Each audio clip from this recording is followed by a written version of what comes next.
Hi, myself C A Vaishakh Vinayak. കുറേ പേരായി budget വന്നതിന് ശേഷം സംശയമായിട്ട് ഇങ്ങനെ മെസ്സേജൊക്കെ അയക്കണു.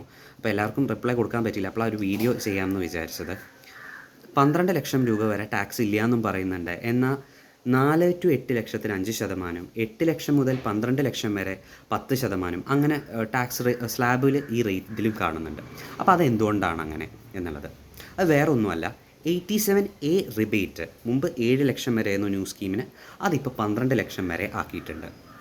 അതായത് 12 ലക്ഷം രൂപയുടെ താഴെയാണ് നിങ്ങളുടെ നെറ്റ് ടാക്സബിൾ ഇൻകം എങ്കിൽ അതിൽ സ്പെഷ്യൽ റേറ്റ് ടാക്സബിലിറ്റി വരുന്ന ഇൻകംസും ഇല്ലെങ്കിൽ നിങ്ങൾക്ക് ഈ ടാക്സ് എമൗണ്ട് വരില്ല. കാരണം എന്താ വെച്ചാൽ 87A റിബേറ്റ് പ്രകാരം ഈ എമൗണ്ട്സ് നിങ്ങളുടെ അതിൽ കട്ടായി പോകും. ഓക്കെ, അതായത് ടാക്സ് എമൗണ്ട് കുറഞ്ഞു പോകും.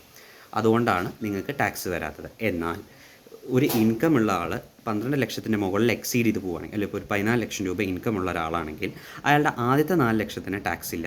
പിന്നത്തെ 4 ലക്ഷത്തിന്, അതായത് 4 ലക്ഷം മുതൽ 8 ലക്ഷം രൂപ വരെ വരുന്ന തുകയ്ക്ക് 5%, 8 ലക്ഷം രൂപ മുതൽ 12 ലക്ഷം രൂപ വരെ വരുന്ന തുകയ്ക്ക് 10%, 14 ലക്ഷം രൂപ, അതായത് 12 ലക്ഷത്തിൽ നിന്ന് പിന്നെയുള്ള 2 ലക്ഷം, ആ തുകയ്ക്ക് 15% നികുതി നിങ്ങൾ അടയ്ക്കേണ്ടതായിട്ടുണ്ട്. ഇത്രയാണ്. അപ്പോൾ ഇത് ഇനി പലർക്കും ഇങ്ങനെ സംശയം ഉണ്ടെങ്കിൽ നിങ്ങളുടെ കൂട്ടുകാരോ ആരെങ്കിലും ഈ സംശയം നിങ്ങളോട് ചോദിക്കുകയാണെങ്കിൽ നിങ്ങൾ അവർക്കിത് ഷെയർ ചെയ്ത് കൊടുക്കുക. നന്ദി.